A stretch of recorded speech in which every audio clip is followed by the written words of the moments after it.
पतिं सुरगुरुं वन्दे जगत्कारणं वन्दे पन्नगभूषणं मृगधरं वन्दे पशूनां पतिं वन्दे सूर्यशशाङ्कवहिनयनं वन्दे मुकुन्दप्रियं वन्दे भक्तजनाश्रयं च वरदं वन्दे शिवं शङ्करम् ॐ मृत्युञ्जयाय रुद्राय नीलकण्ठाय शम्भवे अमृतेशाय शर्वाय महादेवाय ते नमः।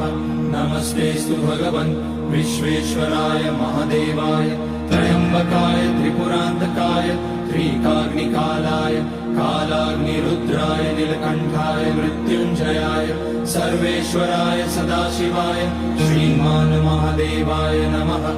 ॐ नमः शम्भवाय च मयोभवाय च नमः शङ्कराय च।